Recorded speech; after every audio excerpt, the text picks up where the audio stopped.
Last month in August, I had my best month since getting back into sports cards with over $8,000 of profit. But was that a fluke or the start of an incredible fall run? Well, in this monthly recap video, you will see all of my sales for September, as well as the thought process behind a lot of them. And then at the very end, I'll also share with you where I want to shift my attention and my focus on sports cards and opportunities going forward.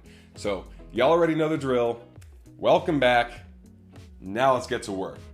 All right, guys, let's start with my slabs, and I only have 3 sales, 2 of which are right here, and they're just PSA 8s of Damian Lillard. These are rookie cards I got for maybe $10 to $15 max. I think 15 would be max, but a lot of them $8 or $10. They got PSA 8s. I want to sell them for whatever I can, so I got $59 a piece there. And then I just listed one of my 10 boxes of Select 2013 football. It's the first year of Select, which hasn't really taken off. But I decided just to list it and see what I can get, and I paid $120 per box, and the first one I just threw up there for $269 and it sold right away. So now I have another one listed for more, and we'll see if that sells or not. But it's good to know that people will pay that, because it's at least doubling my money pretty easily. Okay, that was it for my slabs. Not much last month. Now over to eBay, and I only have 3 sales, one of which I had to refund the buyer because I did not have this Dak Prescott here at the bottom. I thought I did, and it was an old listing that I did not take down when I actually sent that card off. And I forgot if it was Comc or Starstock that has it, or maybe even Alt. But again, it's one of those things where it gets really confusing when you have multiple platforms for cards and you forget an old listing, and that's exactly what happened, because I would have sold it for $390 as you see right here. I did sell this Kyler Murray SGC 10 for $295. I think I paid about $173 plus half of shipping, because there was 2 cards in that order. So I mean, shipping may have been $5, so $250 or so. And then I did sell one of my Kobe Bryant Crusades. That is the best profit margin I've had so far. The card was maybe $22 all in, and to get $675 is an absolute home run. I still have a couple more left, but again, once those are out, they're out, and that's it.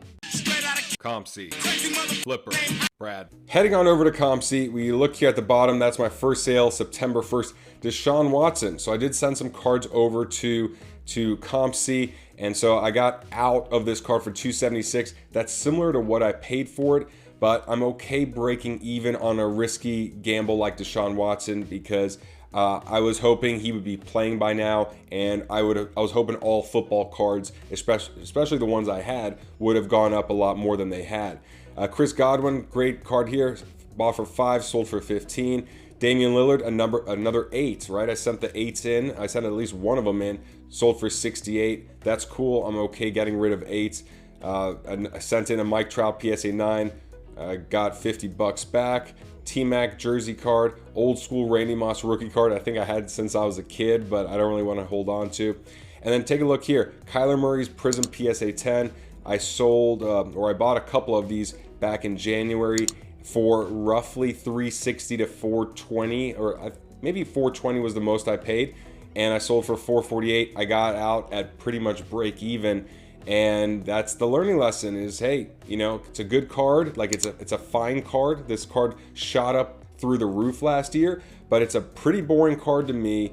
He's a great player, he's playing well, and I'd rather roll that into better, rarer cards. So if I can get out at the same price, I'm all right with it.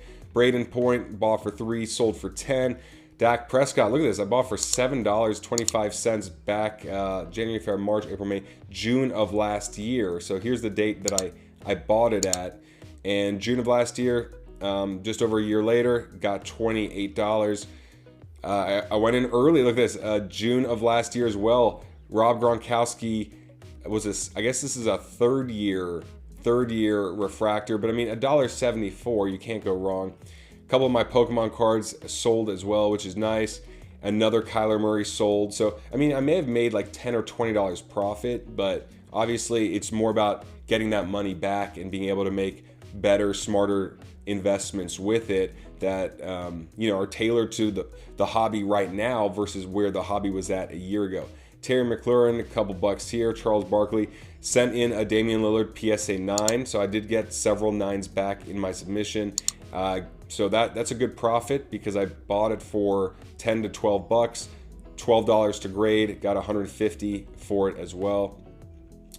And Jacoby Brissett, man, hey, I was saying, like, who knows about Tua? Let me get on Jacoby Brissett. So I bought a couple of his raw Prism Silvers, and you know, from 574 to 10 bucks, nothing much, but it's something there. I sold a Sam Darnold as well. I forgot how much I paid, but probably like 15 bucks or so. Gronk, you know, I bought Gronk August of last year, 18 bucks, sold for 40. That's a good one. Pokemon, Karl Malone, Reggie Miller, cards I got like April of last year. This is when I first gotten in, and I'm like gobbling up anything that is so cheap that I don't feel like it can go down from there. Another Damian Lillard sold right here. Tom Brady with the long hair. Dude, I swear, Tom Brady can just get away with any haircut. He could just like short hair, long hair, medium hair. He's like Brad Pitt, where it doesn't matter what kind of hairstyle you have, you're just gonna look good. So I thought it was a cool card because you actually get to see him without his helmet on and with that long hair. Now check this out. This has got to be my best Comc flip to date. I bought this Josh Allen Select Premier Level for $78 back in March, you know, off season, which, you know, I thought that was a good price. Sold for $179, so I got $170 back. That's, I mean, for a card that I never even sent into Comc, that was just in their system the whole time, to make almost $100, at least like 90 bucks or so, that is pretty sweet. And then here's what's funny. January 23rd of this year, I bought this Kyler Murray red, white, and blue Prism rookie card. And I bought it for 65, sold for 111. I got 105 back. The irony is that I'm gonna make more profit on this raw Kyler Murray card that I bought in Comc's system. More than that, more than what I'm gonna make on Kyler Murray's Prism base PSA 10 that I bought on eBay and thought that that's where the real profit margin would be. But unless the Cardinals and Kyler Murray keep winning and winning and winning, looks like, you know, that was the better flip right there. Got this T. Higgins Optic Red Star Prism. This was from what the hobby now knows as the worst box break in the history of the entire world. It was between me and Jeff of Sports Card Investor back at the Dallas show months and months ago. It was such a bad break, such a horrible break. Well, at least I got $22 back from it. That's why I don't really break. It's not really my thing. Derek Carr, 32 bucks here, $23 there. More Pokemon. And look at this Cooper Kupp. This was pretty sweet. Cooper Kupp, I remember looking at him in the fantasy projections before the season started, and he was up there as, you know, like, I don't know, number 10 wide receiver or something like that. So I decided to look at some of his rookie cards, and they were just so cheap that I decided to buy one of his Blue Wave Prisms, numbered to 90, or numbered 90 out of 149. Got it for 15 bucks, and this is, look, off season, February 14th, sold for 49. So $15 to $47, that's a pretty sweet profit margin there, but that's also why I like off season more. LeBron James, Shaq, Champ is here. And then this last sale is actually the first sale of October. Someone went in and bought my Deshaun Watson PSA, or sorry, BGS 9.5. So, okay, that'll be included in the next video. Comc. What's up? Tell them where you from. Straight out of Comc. Another crazy ass Flipper. So when you take a look at all of the sales on Comc for the month, on the right here, you see how many sales are via eBay. And 8 of the 38 sales are from eBay buyers. Cost of the cards on Comc was $257. Let me see if I can zoom in. Oh, I'm getting a hang of this Mac thing. There we go. So $257 on Comc. The cards I sent in that were lower end, about $30. The higher end cards, the graded cards, the Kyler Murrays, the Deshaun Watsons, etc., $1,152. So my cost of cards are $1,400. Sales were $24.25. Then they take out their fee as well as the elite fee, which is $2 per graded card to go into their system. So the gross profit is $857.99. You know, fine by me right there. So going over all of the numbers combined, we see the 3 orders on eBay. One of them was canceled. I got 853 of gross revenue minus the cost of the cards. And it's really that Kobe Bryant Crusade that is bringing in a lot of the profit. So $655 there. Comc, I got 38 sales, $857 profit without their withdrawal fee, of course. My Slabs, just 3 sales after last month. I just crushed it on My Slabs, which is a bit disappointing.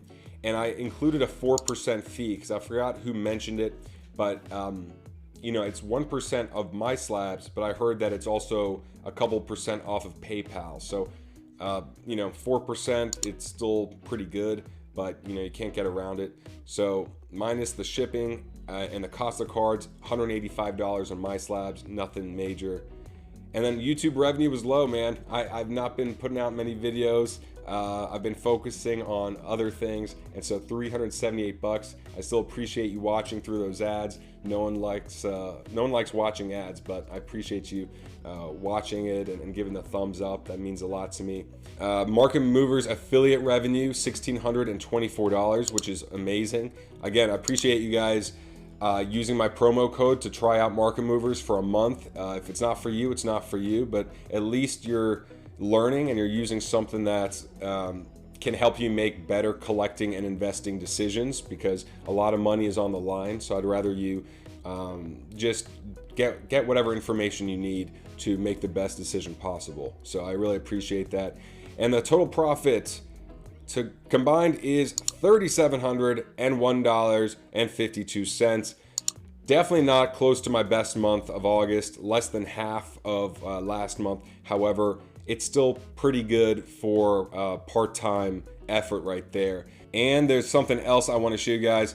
Total September giving from the comeback card community is $674, which benefited the Boys and Girls Club of America. Special thank you to Burbank Sports Cards for sponsoring our first charity break. And I want to shout out Levi Gord, or Gordy, Anthony Verity, Ryan Gex, Mark Monday, Johnny Rodriguez, Ryan Los Peludo, David Wallish, and Brenton Evans. Guys, thank you so much for participating in the box break and for donating to such a great cause. Can't wait to do it again. So last month was exceptionally busy because I had the industry summit, which I not only attended, which was amazing, it was a great experience, but I also was invited to speak at, and I took that very seriously, and I put in a lot of hours for my presentation. So that took away from YouTube and cards. And then also the charity break with Coleman, which was sponsored by Burbank, that took a lot of organizing, a lot of driving and setting up online, and so that took away from cards and YouTube as well. But that's something I want to do every month and have a better system down. So going forward in terms of investing though, the biggest lesson I've learned is just, the pop counts will grow on a lot of these modern and ultra modern cards, as well as a lot of the 80s and 90s, especially in PSA 8s and 9s. So I just want to eliminate that altogether from my investing thought process. I want to make sure that whatever I invest in, I have a very good understanding of what the pop count will ultimately be from PSA, which would mean that they would have to be PSA 10s of 80s and 90s cards, not PSA 8s or 9s. Or sealed wax. That's another thing that I'm at least interested in now, because you can't make more sealed wax, especially of prior years, and I just don't want to be stuck picking the right player, the right card, the right grading company, but the pop count doubles or triples, and all of a sudden, just like the Kyler Murray card, I can't really make a profit even though he's playing well, just because the pop count has doubled since the time I bought it. I'm also, we're getting close to basketball season starting. We're getting close to hockey season starting.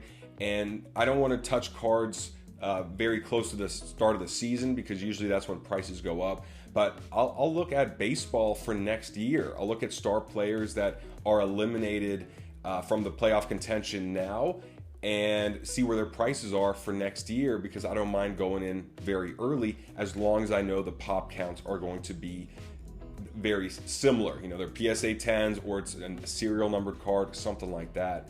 But yeah, that's pretty much what I'm doing. Now, with baseball season entering the playoffs and with football season underway and basketball and football and holiday season starting, I want to hear from you guys. What are your plans for investing? Are you focusing on a specific sport? Are you going to try and do the off-season thing? I'd love to hear it in the comment section below. Make sure to pound that like button if you enjoyed this in any way, shape, or form, and I will see you in the next one.